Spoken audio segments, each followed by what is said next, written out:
Hello everyone, I hope you all are doing well.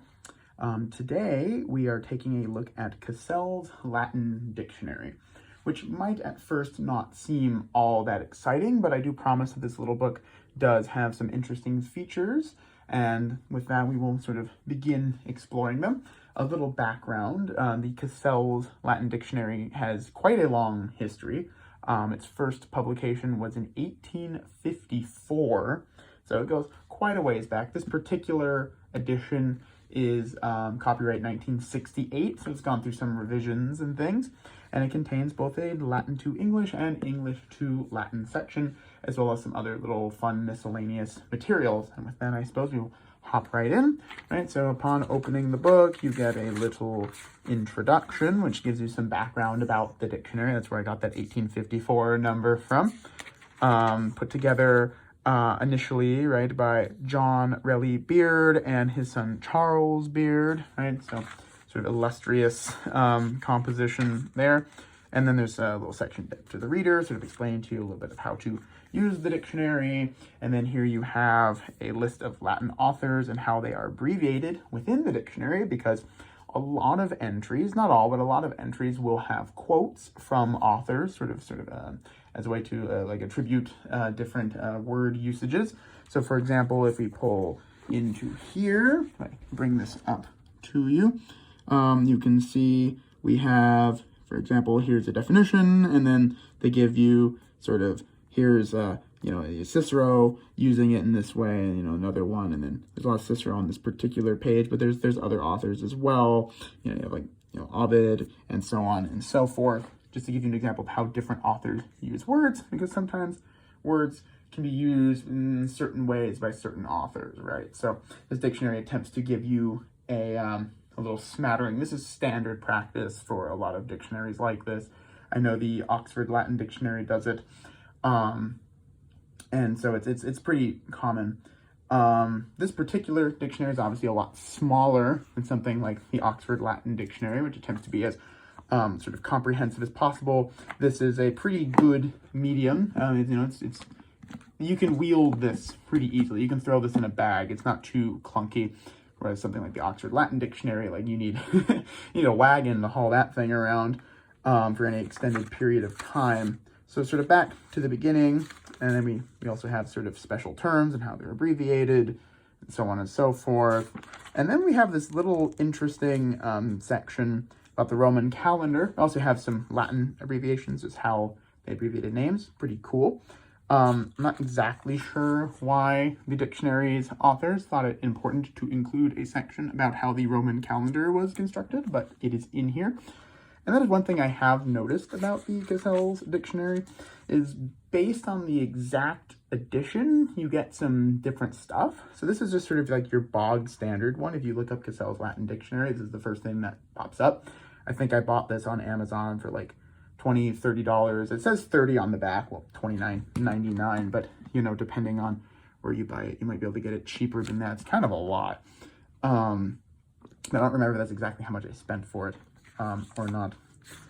But anyway, other editions have some other features. I know there is an edition that I've seen that is sort of hardcover with a slipcase and thumb indices running along here, which this version does not have. And I believe the pocket version actually has a little sort of grammar reference section at the beginning, which this one also does not have. So keep your eyes out. You might be able to get something a little extra, or if you're looking for particular information, you might be able to get hold of that, depending on the exact edition. But this is, again, sort of your bog standard one.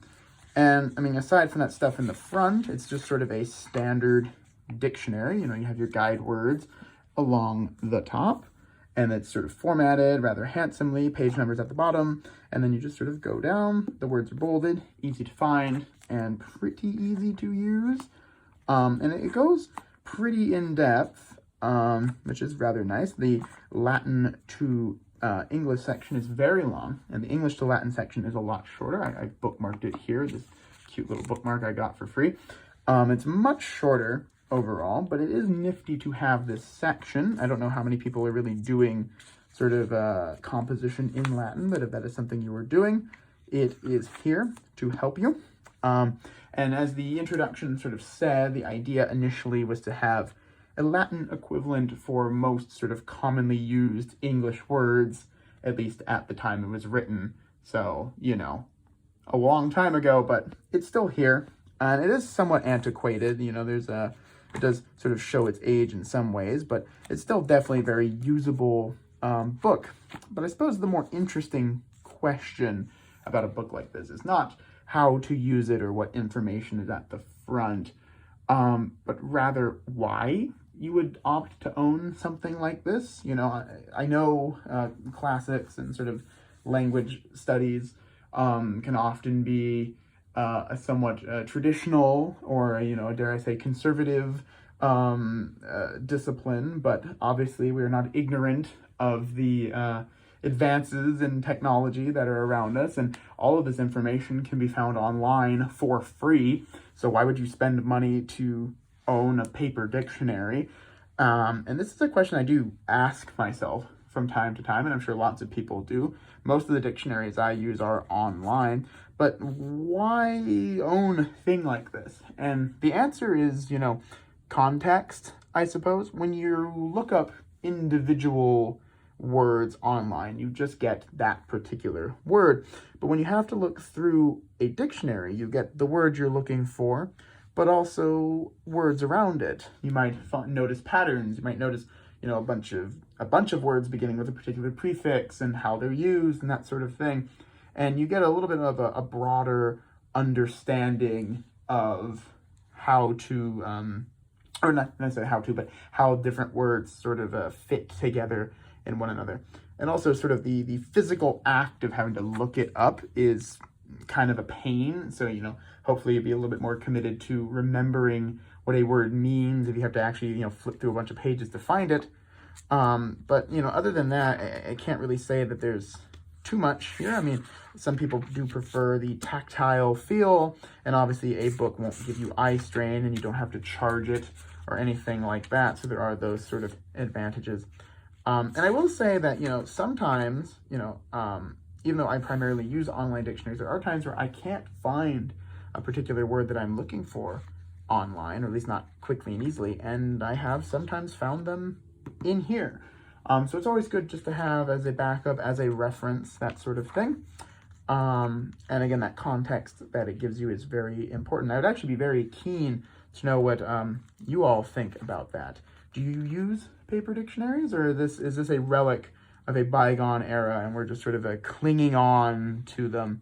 I know lots of dictionaries are exclusively online, right? The Oxford English Dictionary, which is sort of the most comprehensive of the English dictionaries, that's entirely online. You can still get sort of print editions, but they don't you know, update them. It's just, you know, that's just what it was back in the day. They're not like making new print editions. That doesn't exist anymore.